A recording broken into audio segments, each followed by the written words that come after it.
आज ही उन्होंने सुबह ये स्टोरी ब्रेक की थी। इलेक्शन एक्ट 2017 के अंदर कुछ तरमीम होने जा रही हैं।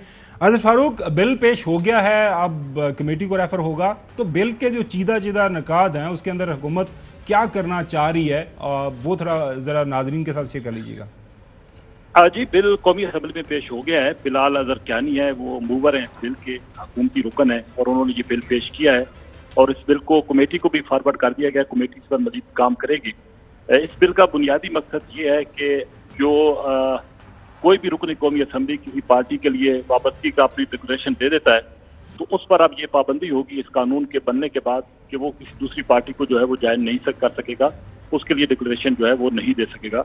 इसका बुनियादी मकसद तो जाहिर है, सबको मालूम है कि सुप्रीम कोर्ट का जो एक फैसला आ चुका है, उस हवाले से अब इलेक्शन कमीशन ने आगे मामला को बढ़ाना है और डिक्लेरेशन के हवाले से अहम फैसले करने हैं, जो कि स्पीकर के पास आएंगे और स्पीकर के पास फिर इस कानून साजी के बाद एक नया जो इख्तियार है वो आ जाएगा।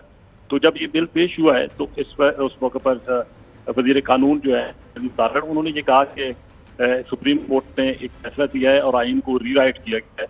आज इसी वजह से ये बिल लाया गया है और इस बिल को कमेटी में भेजा जाए ताकि कमेटी इस पर मजीद वर्किंग करे, उसके बाद दोबारा ऐवान में इसको मंजूरी कर दी जाए।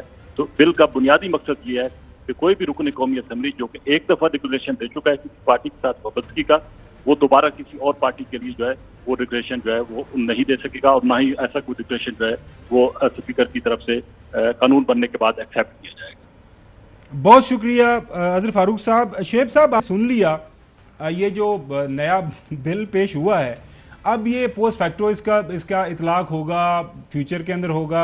अभी ज़ाहिर इलेक्शन कमीशन के पास एक एलाबाय अंग्रेजी का वर्ड है, एक बहाना तो हो गया, मिल गया उनको कि ये कानून के अंदर तब्दीली हो गई है। एक तरफ फुल कोर्ट बेंच का फैसला है, वाज़े तौर पर उसके अंदर जो है बताया गया है कि ये आपने एक्शंस करने हैं इतने टाइम फ्रेम के अंदर। अब ये अमेंडमेंट, तो टकराव आगे क्या आप देख रहे हैं?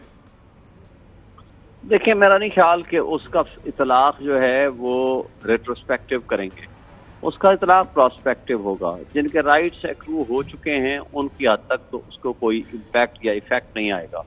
दूसरी बात है कि जो ओरिजिनल गलती की थी इलेक्शन कमीशन ऑफ पाकिस्तान ने, सुप्रीम कोर्ट ने उसको रेक्टिफाई कर दिया।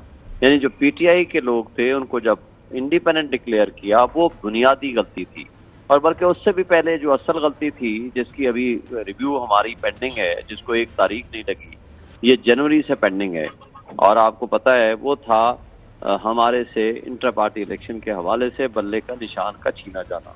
वो अगर पहले लग जाती तो शायद हमें चले वो सारे मामला सुप्रीम कोर्ट के सामने जी, वो तो चलें ठीक हो गया। सुप्रीम कोर्ट लगता है कि सुप्रीम कोर्ट के सामने ये मामला जाएगा।